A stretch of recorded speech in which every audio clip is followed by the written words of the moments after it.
अगर आप भी चाहते हैं बिट्टू मलंगिया इंटरटेनमेंट का ऑडियो वीडियो सबसे पहले आप तक पहुंचे, तो लाल बटन को दबाकर चैनल को सब्सक्राइब करें और बेल आइकन दबाना ना भूलें।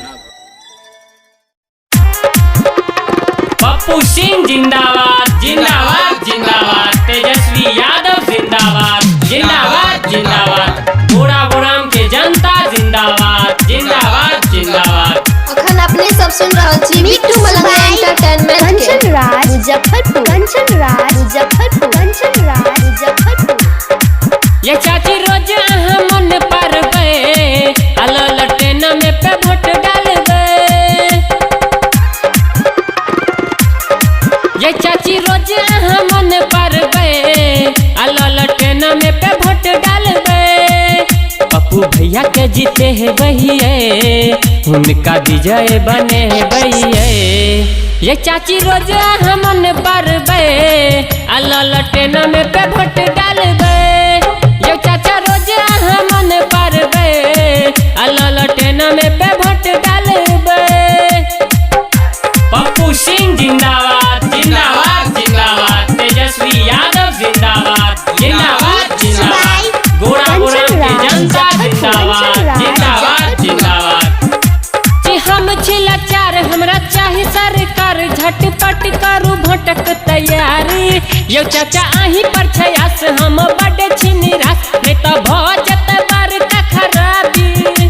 जी हम छिला चार हमरा चाहे सरकार, झटपट करू भटक तैयारी। यो चाचा आही पर छयास हम बड़े छी निराश, नहीं तो भजत बड़का खराबी। संगे चाचा के कहबैयो आ पप्पू भैया के जीतेबैयो। ये चाची रोज मन पारबे ललटेन में पे वोट डालबे। ये चाचा रोज मन पारबे ललटेन में पे वोट डालबे। बुझलिए यो चाचा। पप्पू सिंह जिंदाबाद जिंदाबाद जिंदाबाद, तेजस्वी यादव जिंदाबाद जिंदाबाद जिंदाबाद, बूढ़ा बुढ़ाम के जनता जिंदाबाद जिंदाबाद जिंदाबाद। Mix by Kanchan Raj Muzaffarpur, Kanchan Raj Muzaffarpur, Kanchan Raj Muzaffarpur. गोहरा बोराम विधानसभा क्षेत्र आरजेडी के नाम उठेबे। राहुल सुनील के प्यार संगे पंकज के यार सब मिल विधायक बनेबे।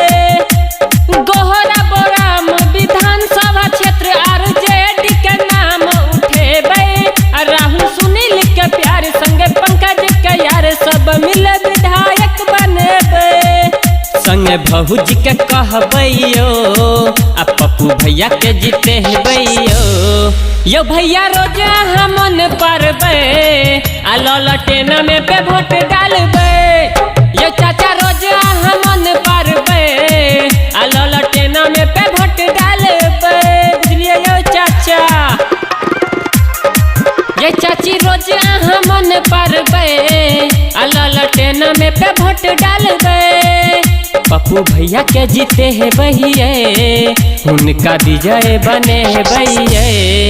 ये चाची रोज मन पारबे ललटेन में पे वोट डालबे।